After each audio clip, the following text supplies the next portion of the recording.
Freedom of speech under dangerous attack from left, we must preserve it. Speech is an inalienable right because it is the expression of thought, and our minds belong to us by nature. By asserting that hate speech leads to mass violence, the left hopes to persuade Americans to relinquish their right to free speech. Censorship advocates believe that free speech inhibits their liberation, both preventing these identities from coming into being and harming them once they do. Strange days, indeed, when America's free press opposes free speech. Free speech is killing us, headlined a New York Times op-ed. Its author, New Yorker staff writer Andrew Marantz, argued that hate speech leads to violence. Worse, he claims it can cause totalitarianism and even genocide. To avoid this fate, Marantz says we must rethink the First Amendment, which would include government and private companies striving to limit hate speech. He agrees with a former American Civil Liberties Union official that one day in the not-so-distant future, legal protection of hate speech will seem ridiculous in retrospect. Some governments have already tried to outlaw hate speech. The United Kingdom, for example, criminalizes it. Nevertheless, violent anti-Semitic hate crimes are 13 times more likely to occur there than in the U.S. France also criminalizes anti-Semitic speech. And yet violent anti-Semitic hate crimes are 4 times more likely to occur in France than in the U.S. Even Human Rights Watch admits that a careful review of the experience of many other countries has made clear that there is little connection in practice between draconian hate speech laws and the lessening of ethnic and racial violence or tension. By asserting that hate speech leads to mass violence, the left hopes to persuade Americans to relinquish their right to free speech. To make that more palatable, they insist that freedom of speech is merely a value instead of a right. A value is something perishable. Today we hold one value, but as the times change, we may hold another one.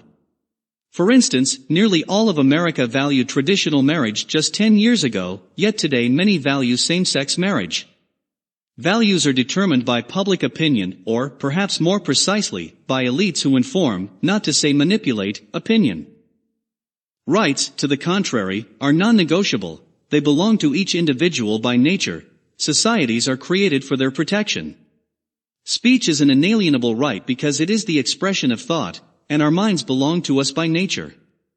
Rights, in other words, should determine the horizon of public opinion, not the other way around. But, Marantz tells us, freedom of speech is merely a value, and like all values, it must be held in tension with others, such as equality, safety and robust democratic participation. Note the other values identified here. This is no random wish list. It's a short, cryptic summary of the genuine aims that many restriction advocates seek to achieve, of which equality is the key. Equality once meant that all human beings have the same rights as all other citizens, like voting rights, property rights, or speech rights. Today, by contrast, many restriction advocates understand equality to mean psychological equality or equal self-respect. Since the so-called dominant groups in American society already have enough self-respect or white privilege, the allegedly oppressed minority groups must be enabled to liberate themselves from oppression, find their identities, and assert their self-respect. Censorship advocates believe that free speech inhibits their liberation, both preventing these identities from coming into being and harming them once they do. This is what it means to equate speech with violence. Society, in the censor's view, must be devoted to preventing oppressed groups from feelings of contempt, even if such feelings arise from rational, fact-based criticism. Only celebration of these groups can guarantee full inclusion.